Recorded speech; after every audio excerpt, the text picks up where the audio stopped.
What is it about dating that we look for in prospective partners? Sense of humor, looks, conversation. I've heard people say flow, common interests, similar likes, tall. Basically, they're describing someone like me. In networking, I promise you that people are looking for the exact same qualities that they look for in dates. Who would you sit next to? A woman? A man? An older man? A younger woman? Somebody who looks like they're a VC? What does a VC look like? What does a serial entrepreneur look like? What does the next VP of Business Development look like? What does the next partner that you may have look like? Think about this. Relationships are absolutely linear. They have to be. There is a point in time when you meet someone. Time is the only thing that is absolute. And from there, it moves forward. If things go well, you get business dates, lunches, coffees, emails, phone calls, right? If they don't go well, you don't get the phone calls returned. It comes down to human behavior and communication. That's why your answer to what do you do is so important. You only have one chance to connect with people, first impressions. So speaking of first impressions, in groups of 2 or 3 only, you are going to give your elevator speech, the answer to what do you do with people around you. Some of you are going, oh gosh. Well, my question to you, which is blunt, is how come you came to this event and didn't have your story ready? The answer is business storytelling is absolutely the most difficult thing in this world. I can become an astronaut, I can become a chemical engineer, I can do just about any job there is in the world, and so can you because by studying. How do you study human behavior and interaction and body language every single day? If somebody's talking to you like this, does that mean that they're not interested? No, it doesn't. It just means maybe, like a woman, they're cold. And yet most men unequivocally will go, oh, they're angry, they don't want to talk to me, they're closed off, they're saying no. If they're smiling and they're making great eye contact, don't care. They could be hopping on one leg for all I care, as long as they're focusing on me. So that's why the core story has got to grab someone in 2 places, your heart and in your mind. So when somebody reaches their hand out in this exercise, if you need a little prompter, hi, if you have your first name, if your name tag on, hi, so-and-so, what's your first name? What's your first name? John. Hi, John, what do you do? And then John speaks.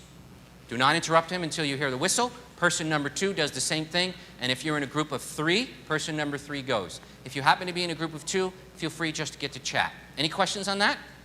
Okay, listen for the whistle, please. Ready? First person, get in your group. By a show of hands, how many of you started with, I am a blank?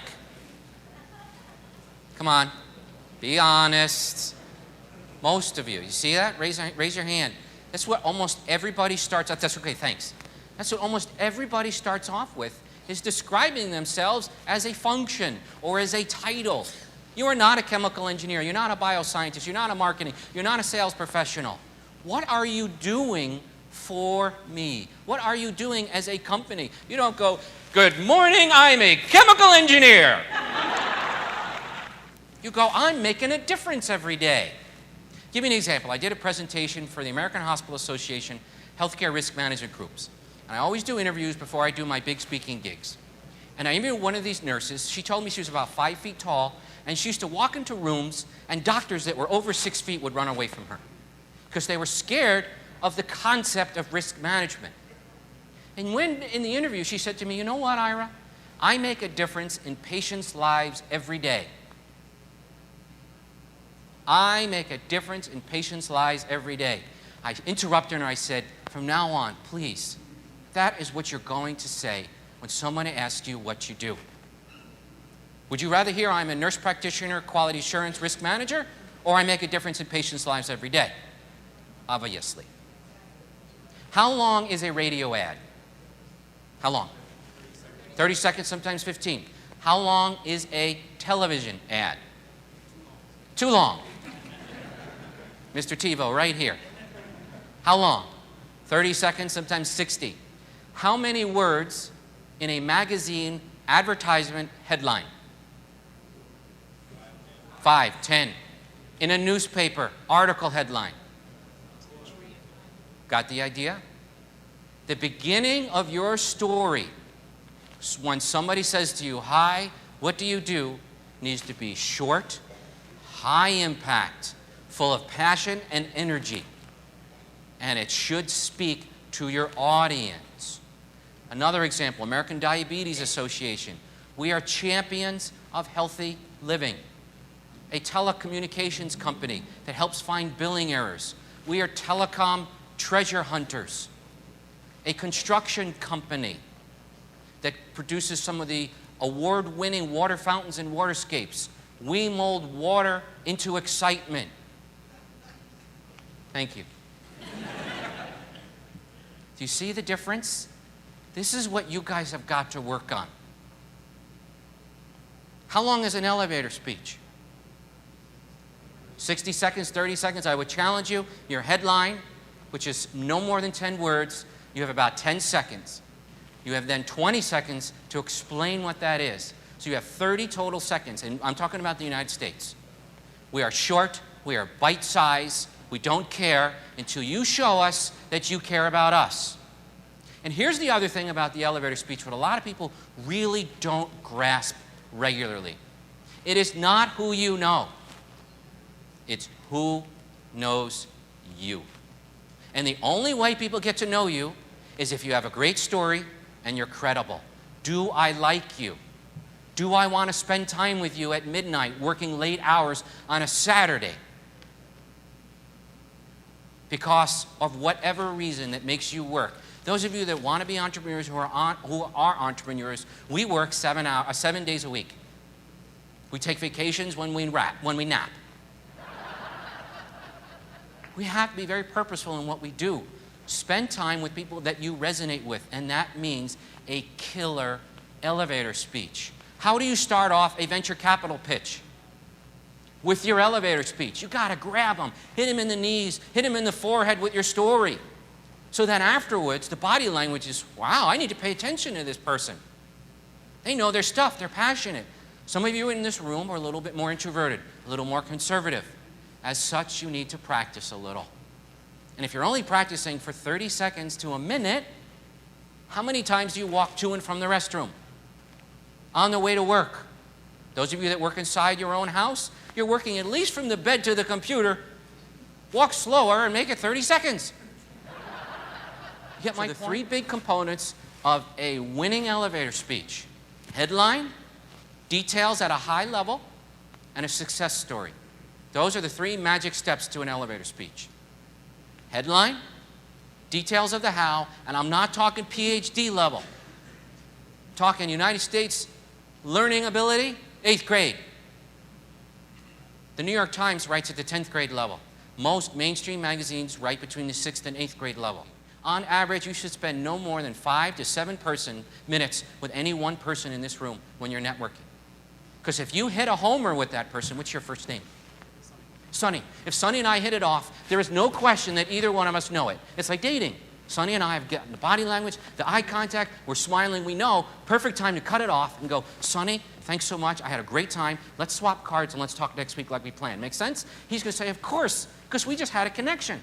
And if we don't have a connection, Sonny's going to give me body signals. He's going to start looking around. He's going to start fidgeting, whatever, the hands in his pockets. He's going to stop asking me questions. He's going to do all the things that we, for some reason, stop paying attention to. That's the perfect time to go, Sonny, it was great to meet you. Good luck for the rest of the day. I'm going to go and do whatever or whatever you might want to say. Here's the only caveat. If you say you're going to the restroom, you got to go. I don't care if you walk in front of the mirror and touch your hair, but if that person sees you, what's your first name, sir? If Sonny sees me stop and talk to Loomis, I've got a big J-E-R-K sign on my forehead, and I've just ruined networking. In networking, you got three big concepts. A positive value, positive communication exchange, a negative one, or none at all. I want 2 of those 3. Because you never know who you're going to meet. You know that old 6 degrees of Kevin Bacon? You know how I got here today? I'm a business school graduate of 2000 from Smith.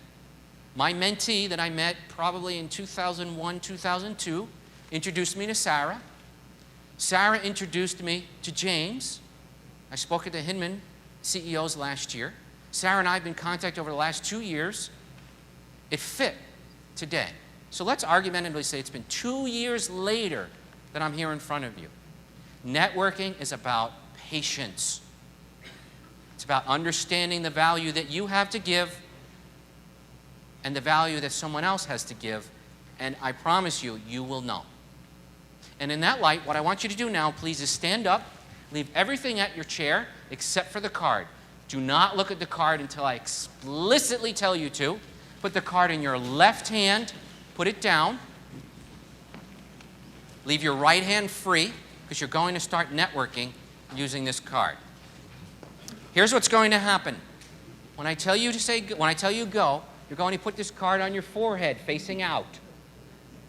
And you're going to walk around the room networking. Oh, and if you've looked at your card, please swap with your partner left or right. It's okay, no one will know. Just swap and ask them to swap. Don't worry, you don't even know what the card is, so it's not good or bad, gang. When I say go, you're going to treat people the way you believe that they should be treated, based on the face value of the card that you see in front of you. Here's a couple of rules. If they have a high card like a king or queen, no telegraphing. Don't say, Your Highness, don't bow. If they have a 7, don't say, hey, you must be lucky. That's a Las Vegas reference. If they've got a 2, don't say, hey, nice meeting you, too. It's a business value. Please treat them as a business value. All right, who had a really high card and knew it and wouldn't mind sharing, and I will give you your own deck? Stand up and be proud and tell us why you had a high card.